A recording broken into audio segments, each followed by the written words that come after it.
2008년 글로벌 금융위기 이후로 미국에서 파이어 열풍이 불었죠.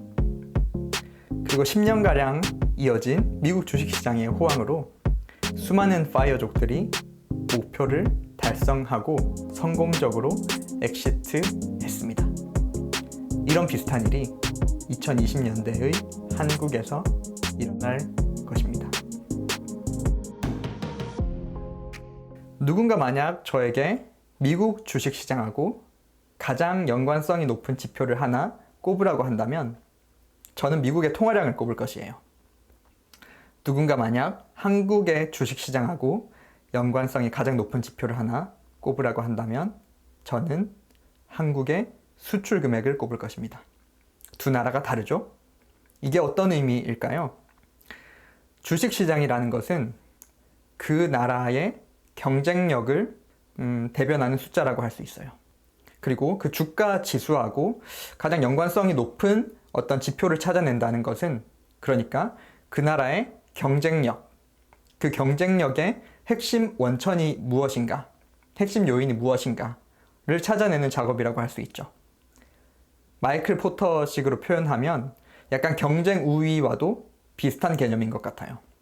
이런 경쟁 우위는 물론 이것이 영원히 유지되는 그런 것은 아닙니다.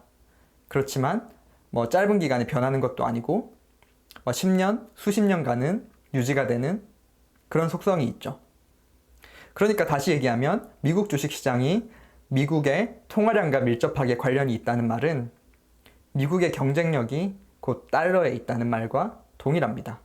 사실 이거 사람들이 상투적으로 많이 하는 얘기죠. 미국의 힘이 달러에서 나온다는 이 말이요. 그런데 이 말의 진정한 의미를 깨닫고 있는 사람은 사실 별로 없습니다. 이게 어떤 의미일까요? 지난 10년간 미국의 통화량이 매우 많이 늘어났습니다. 이렇게 많이 늘어난 통화량이 마치 물이 폭포수가 위에서 아래로 떨어지듯이 이 통화량이 알아서 비효율적인 곳에서 효율적인 곳으로 흘러갔습니다. 그렇게 흘러간 곳이 바로 월스트리트이고 실리콘밸리인 거죠. 그리고 이런 월스트리트와 실리콘밸리에서 또다시 새로운 혁신이 일어났고 미국의 경쟁력이 다시 한번 증대되었고 그 결과 2010년대 초반에 있었던 미국을 향한 강한 불신, 미국 패권에 대한 불신, 미국 달러에 대한 불신이 모두 종식이 되고 다시 한번 미국에 대한 찬양과 환호가 넘치는 그런 시기가 바로 우리가 지난 10년간 보낸 그런 시기입니다. 그런데 이렇게 미국의 경쟁력이 증대되는 방식, 그러니까 통화량이 늘어나는 방식, 이것을 무한히 계속 지속할 수는 없어요. 왜 그럴까요? 일단 많이 아시는 이유는 바로 인플레이션 때문입니다. 요즘 뉴스에서도 많이 나오죠. 근데 인플레이션은 사실은 어떻게 보면 표면적인 이슈이고 제가 생각하기에 더 중요한 원인은 바로 빈부격차입니다. 미국의 통화량이 늘어나는 시기에 미국의 경쟁력이 증대되지만 아이러니하게도 미국의 빈부격차는 심해집니다. 이게 표면적으로 보면 아이러니하게 들릴 수가 있는데 한 번만 더 생각을 해보면 사실 자연스러운 것이죠. 미국의 통화량이 비효율적인 곳에서 효율적인 곳으로 자연스럽게 흘러가니까 거기에 맞춰서 빈부격차는 사실 심화가 될 수 있는 것이죠. 이 빈부격차가 사실은 미국의 경쟁력이 새롭게 증진되는 시기에 초창기에는 사실 사회적으로 허용이 됩니다. 그런데 이게 어느 정도 임계치를 넘어가게 되면 사회적으로, 정치적으로 새로운 목소리가 나오게 되고 그런 목소리가 어느 정도 나오게 됐을 때 그 순간에는 어쩔 수 없이 통화량을 다소간 줄이는 방향으로 갈 수밖에 없어요. 비록 그것이 미국의 경쟁력을 어느 정도는 훼손시키는 방향일지라도요. 지금이 약간 그런 시기 근방이 아닐까 싶네요. 미국 주식시장의 호황으로 미국의 많은 은퇴자들, 많은 베이비 부모들이 경제적으로 풍족하게 되었어요. 그리고 혁신으로 인해서 신흥 부자들도 많이 생겼고 파이어족들도 많이 생겼습니다. 여기에 대해서 빈부 격차까지 이제는 다소간 완화되는 방향으로 미국 내에서 진행이 될 거예요. 그 말은 중산층이 늘어난다는 말이죠. 이 모든 말을 종합해보면 하나의 결론으로 귀결이 되는데 그것은 바로 미국의 소비가 급증하는 것입니다. 그리고 이 미국 소비의 급증은 바로 한국의 수출 금액이 급증하는 것을 의미하죠. 여기에 만약에 마일드한 인플레이션까지 더해진다면 한국의 그 표시되는 수출 금액은 품목의 개수도 늘어나는데 금액까지 늘어나니까 사실 급증을 넘어 폭증할 가능성까지 있는 것이에요. 한국의 수출 금액이 이렇게 늘어난다면 당연히 한국 주식시장도 레벨업 하게 되겠죠. 그리고 레벨업하는 증시 속에서 우리나라에도 마치 10년 전 미국에서 그랬듯이 한국에서도 파이어의 열풍이 일어날 것입니다. 이런 비슷한 시기가 과거에 몇 번 있었는데 가장 최근에 우리가 경험했던 것이 바로 2000년대일 거예요. 2002년 정도에 우리나라 수출 금액이 월 대략 한 150억 달러 정도 했습니다. 그랬던 수출 금액이 2008년에 대략 한 월 400억 달러 정도 되었던 것 같아요. 수출 금액이 그러니까 한 3배 정도 늘어난 거죠. 수출 금액이 3배 정도 늘어날 때 우리나라의 수출 금액이 이렇게 늘어나는 시기에 사실 미국으로 치면 미국은 소비의 시대였죠.